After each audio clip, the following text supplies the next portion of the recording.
Hello, this is our song. Sing them over again to me, wonderful words of life. Let me more of their beauty see. Wonderful words of life and beauty, teach me faith and duty. Beautiful words, wonderful words of life. Christ, the Blessed One, gives to all wonderful words of life. Sinner, list to the loving call, wonderful words of life and beauty, teach me faith and duty. Beautiful words, wonderful words of life. Sweetly echo the gospel call, wonderful words of life. Offer pardon and peace to all, wonderful words of life and beauty, teach me faith and duty. Beautiful words, wonderful words of life. Amen.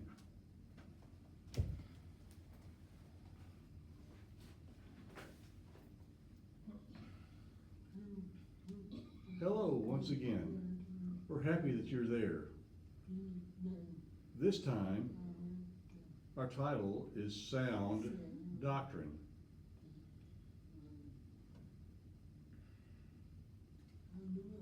I know for some of you, or some deaf people, you look and see it's a strange word. They don't understand. It's sound. It's not what you think.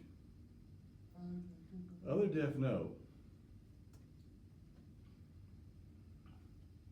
What is sound doctrine?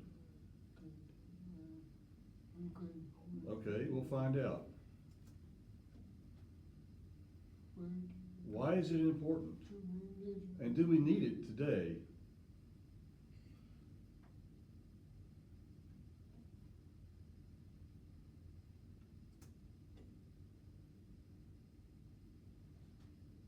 Sound means healthy. That's what it means. Not sound like a sound in the air. Doctrine means teaching. That's what I talk about. The Bible, of course. The Bible has healthy teaching. The right kind of teaching.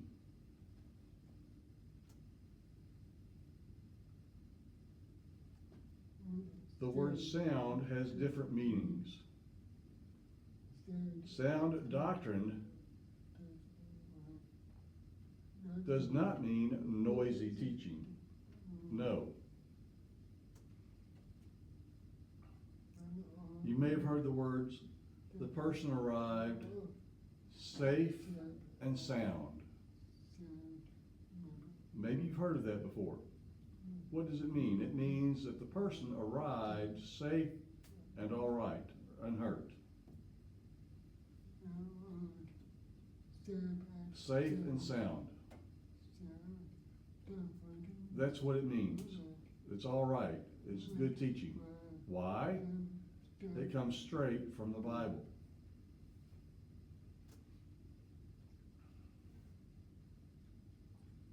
In Titus chapter 2,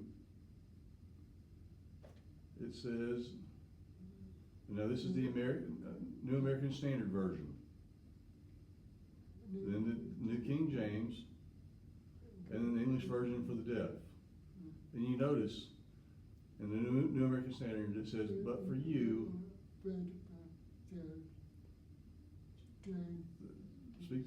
speak things that are fitting for sound doctrine. It sounds strange.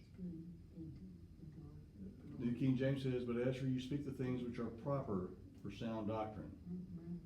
And the English version for the deaf says, you must tell people the things they must do to follow true teaching. That makes it clear.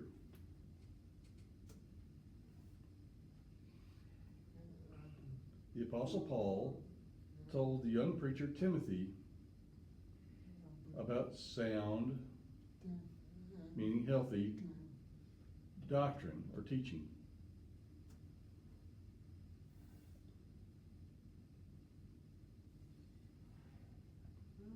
You notice I'm using the New King James for this passage, and we'll compare it to the English version for the deaf. The New King James says, "But we know that the law is good if one uses it lawfully."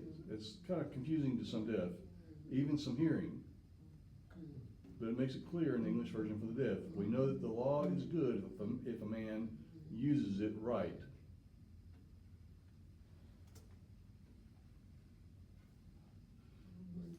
New King James says, "Knowing this, that the law is not made for a righteous person, but for the lawless and insubordinate."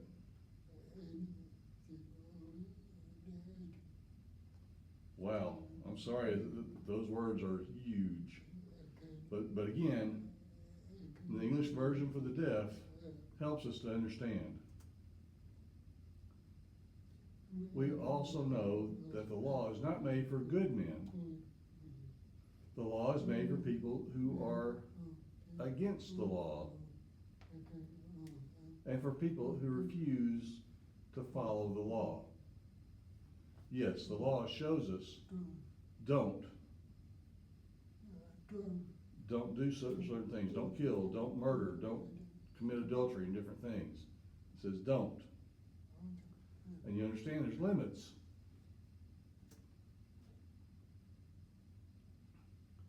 The rest of it's kind of long. I'm going to show you a couple of parts. For the ungodly and for sinners. For the unholy and profane. For murderers of fathers and murderers of mothers, for manslayers. I want to stop there for a second.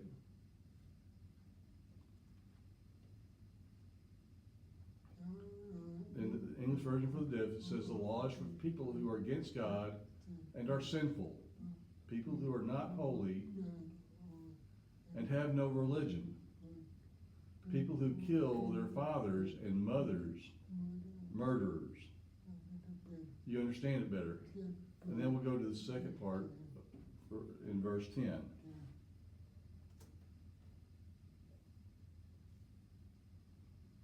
For fornicators,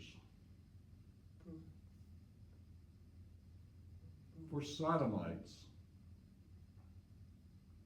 for kidnappers, for liars, for perjurers, and if there's any other thing that is contrary to sound doctrine. Well, I'm sorry. You can see the big words again. You might say, I don't understand. I understand. I understand your feelings. Again, we'll show you the version for the deaf. It says, for people who do sexual sins. That's what fornicators means. Homosexuals. That's what it means.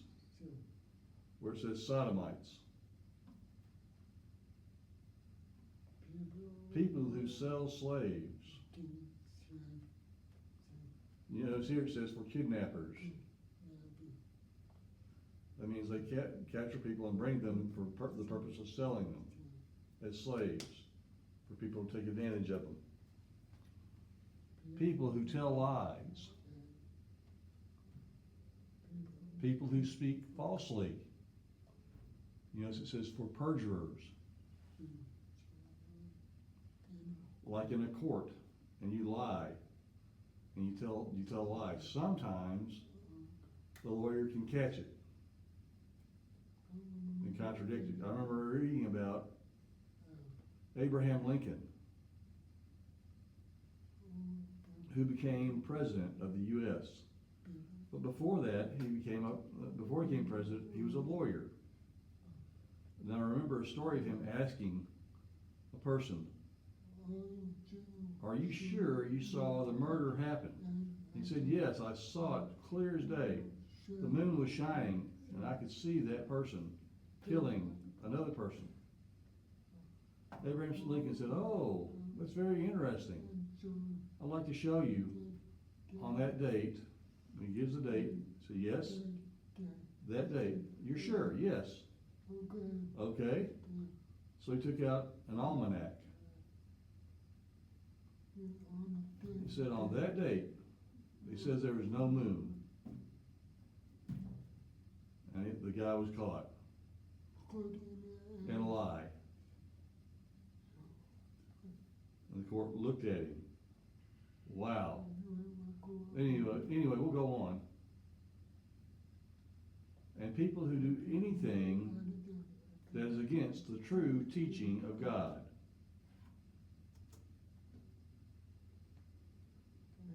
And the last part says, according to the glorious gospel of the blessed God, which was committed to my trust.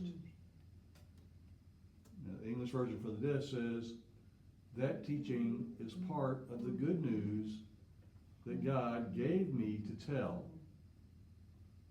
That glorious good news is from the blessed God. Here again, I hope it helps you understand.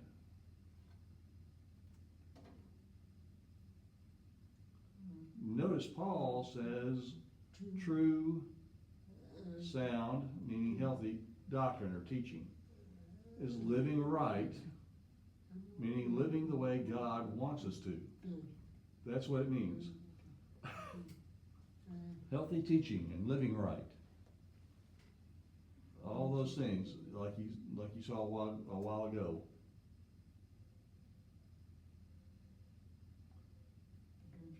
And then it says, but as for you, speak the things which are proper for sound doctrine.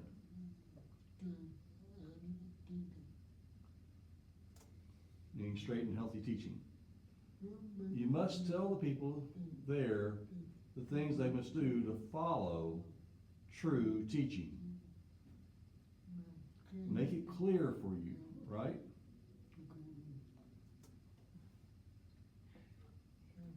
That the older men must be sober, reverent,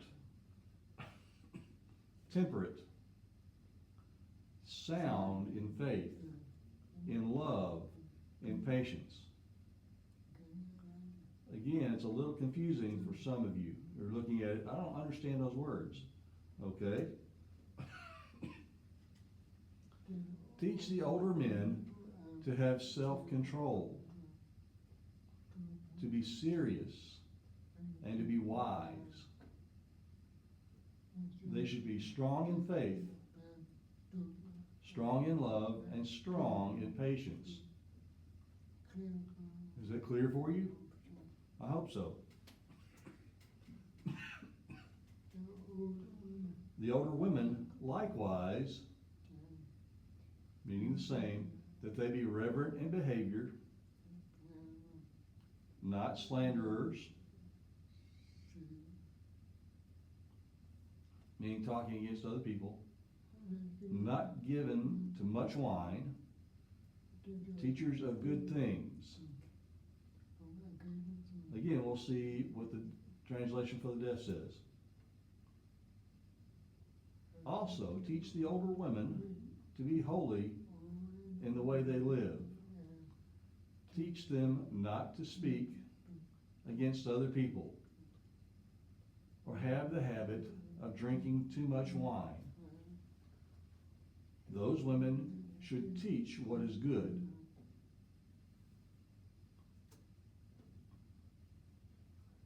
That they admonish the young women to love their husbands, to love their children. It's a little bit better, but we'll still see what the deaf version says. In that way, they can teach, they meaning older women, can teach the younger women to love their husbands and children.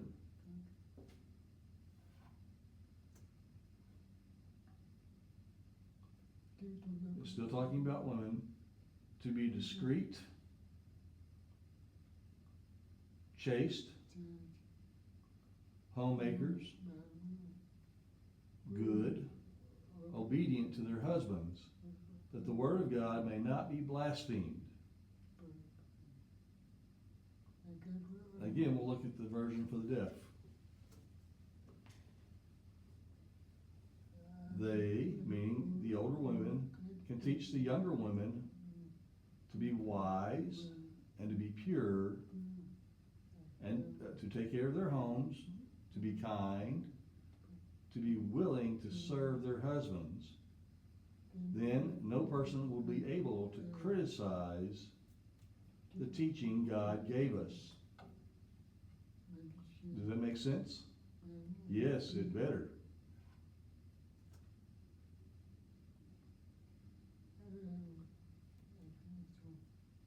Likewise, exhort the young men to be sober-minded, serious-minded. In the English version for the deaf, it says, in the same way, tell the young men to be wise, straight thinking, in all things showing yourself to be a pattern of good works, in doctrine showing integrity, or honesty, reverence, incorruptibility. Again, we get some pretty big words there. I'm sorry about that. But you'll see and you'll understand. The version for the deaf says, you should do good things to be an example in every way for the young men. When you teach, be honest and serious.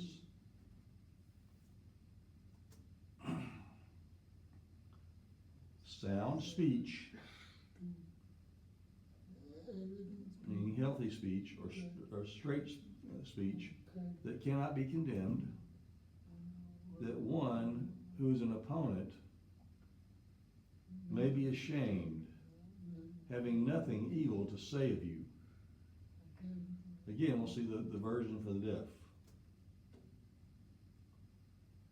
And your teaching should be clearly right, so that you cannot be criticized. Then any person who is against you will be ashamed, because he has nothing bad that he can say against us. It's a very interesting study, right? Straight teaching.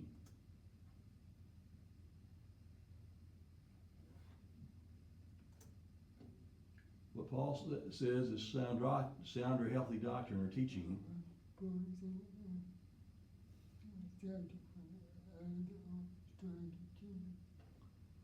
The older men should be sober or serious, reverent, meaning honoring God, temperate,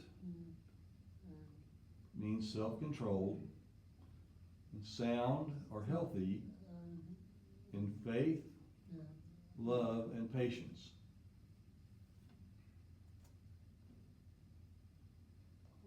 The older women should be what?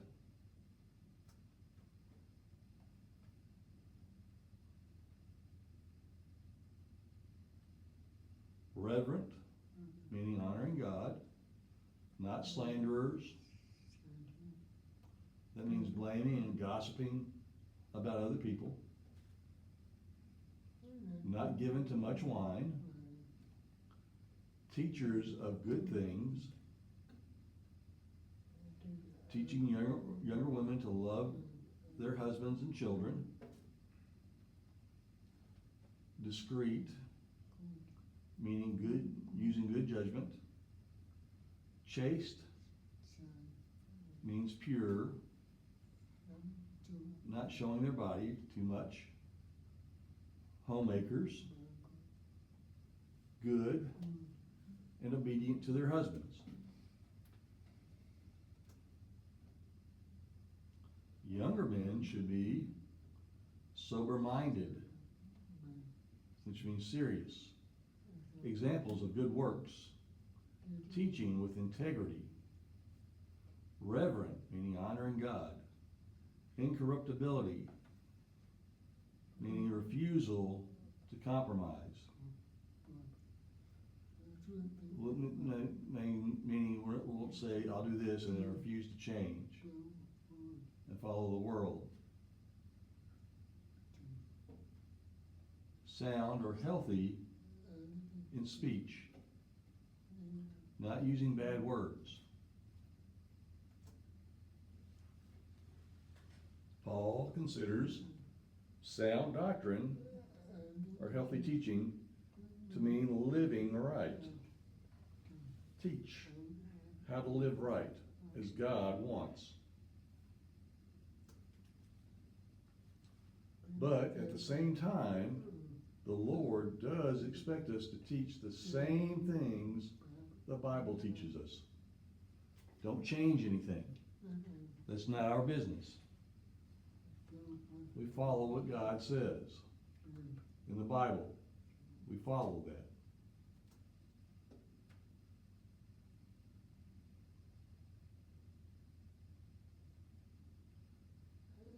The New King James in 1 Timothy 1:13 or 2 Timothy 1:13 says, "Hold fast this." It doesn't mean speed fast. No, it doesn't mean that. It doesn't make sense. Really, fast has another meaning. It means what? A tight hold. Hold fast. And don't give up. Another meaning is not eating. We're not talking about that. We're talking about holding tight.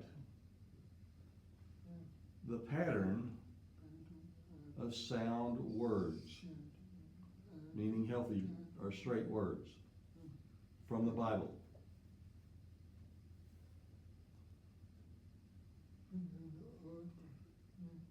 That you have heard from me in faith and love which are in Christ Jesus. The translation for the deaf says, follow the true teachings. You heard straight from me. And what happens if we don't teach as the Bible teaches? What happens?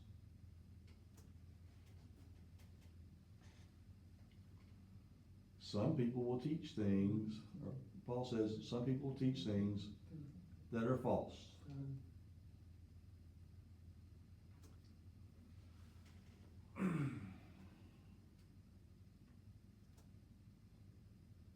These people will not agree with the true teaching of our Lord Jesus Christ. It'll contradict.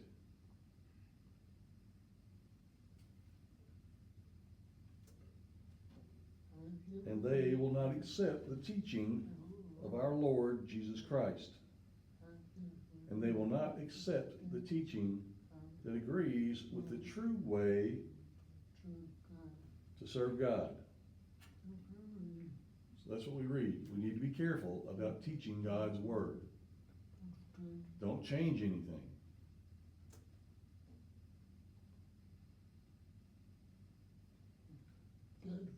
That person who teaches falsely is full of pride and understanding nothing.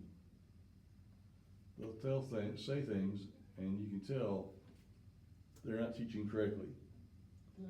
That person is sick with a love for arguing and fighting about words.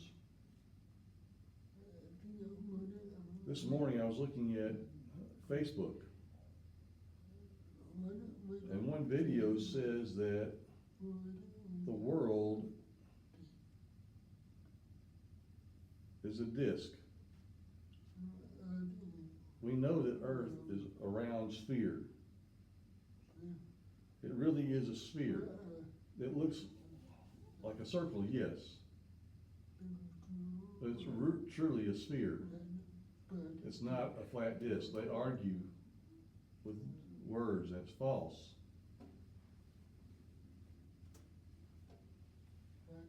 And that brings jealousy, making trouble, insults, and evil mistrust. You see all the contradictions there. And it's confusing. They can cause a person to stray from the Lord.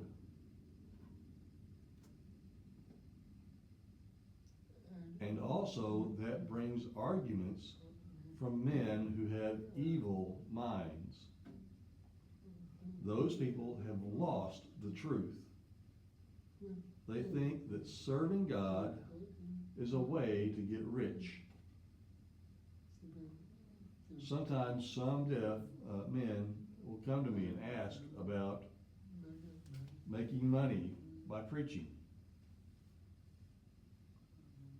And I knew that they weren't trying to do that. That's what they were thinking. It's not good. You can't get rich by preaching, especially if you change the words of God and talk about the ways that God doesn't mean. So be careful. Follow what God's word says, not your word.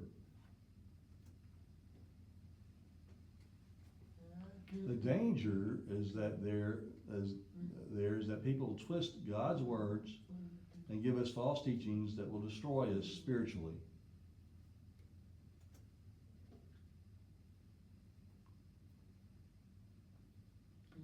Peter says, in the past, there were false prophets among God's people.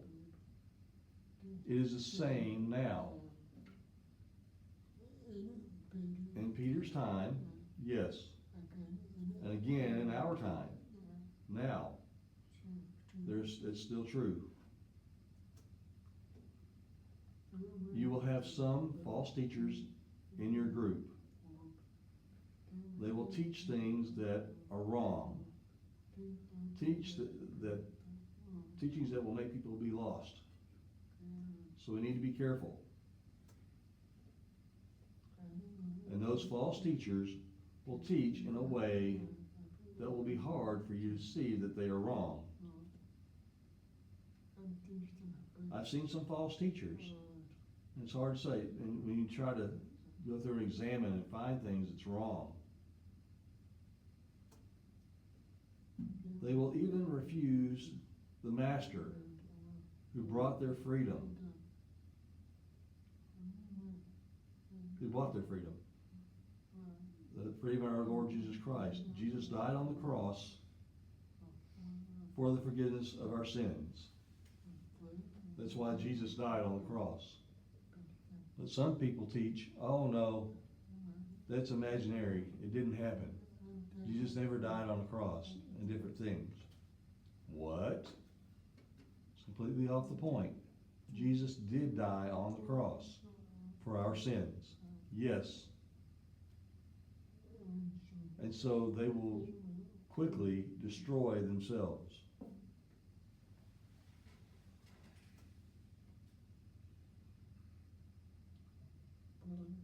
Paul, talking to Titus, another young preacher, an elder has the job of taking care of God's work.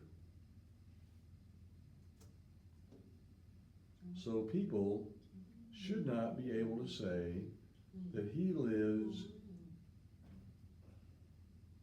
meaning an elder, the elder lives in the wrong way. No, it should be careful of his life. People are watching him. He needs to be careful. He must not be a person who is proud and selfish, or who becomes angry quickly. He must not drink too much wine. He must not be a person who likes to fight. Come on. No, that's wrong. And he must not be a person who always tries to get rich by cheating people.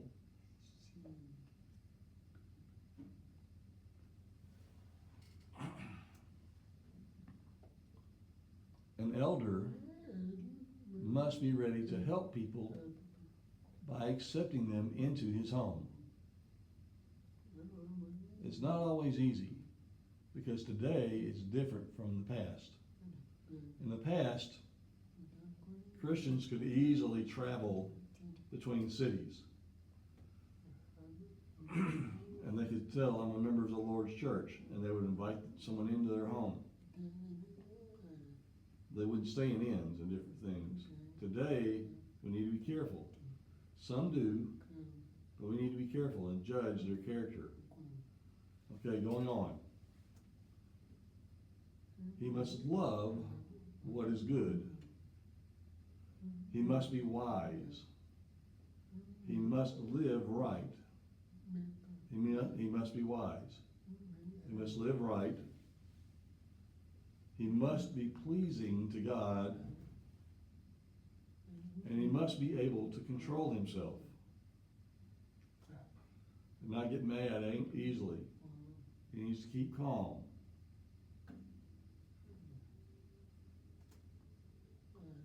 An elder must faithfully follow the truth the same as we teach it. Who is we? Paul and his helpers. They taught the same as the Lord teaches. They quoted it and said they must do the same as the Bible itself says. An elder must be able to help people by using true and right teaching.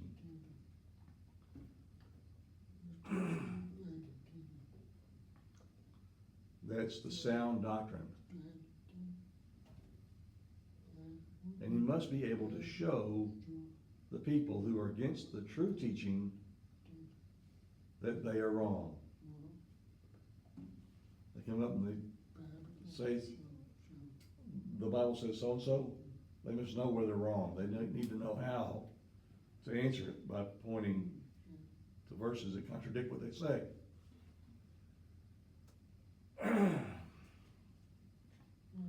Now, what should be the attitude we should have when we teach sound doctrine or healthy teaching?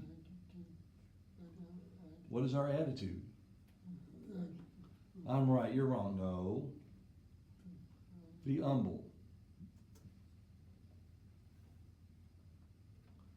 Be wise in the way that you act with those people who are not believers.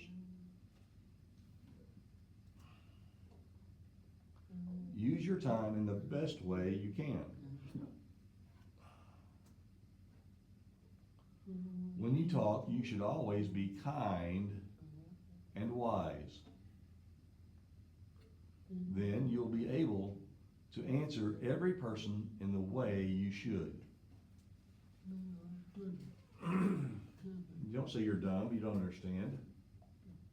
Be patient, because you know that the person can't understand until you show them. And then you realize, oh, I see.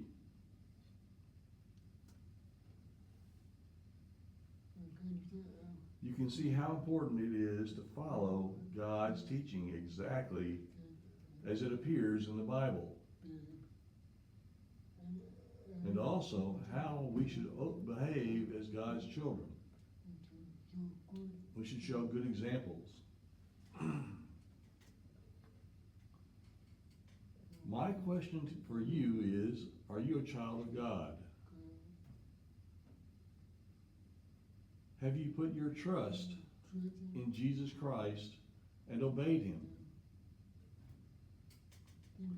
Think about that. Now, we'll pray.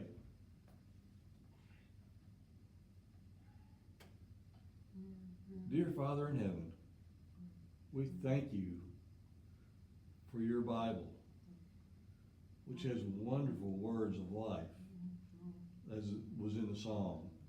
Help us to realize that we should follow your teachings and study your words regularly and learn what you want for us. Please forgive us for the times when we misunderstand and do wrong. Help us to see exactly what you truly teach. Help us to live in a way that you want us to live. Help us to become good examples to other people who are watching. And help us to be able to teach people your truth and convert them to your Son. And we thank you most of all for your Son, Jesus Christ, who died on the cross that we can have life forever and our sins are forgiven. And we thank you for your love, your grace, and care. And we pray this in Jesus' name of our Lord, Jesus Christ. Amen.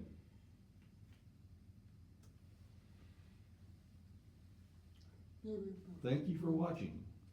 I hope this lesson helps you to understand. If you don't understand all of it, you can rerun this video again and watch it carefully and compare it with your Bible. Thank you for watching. May God bless you. And we love you.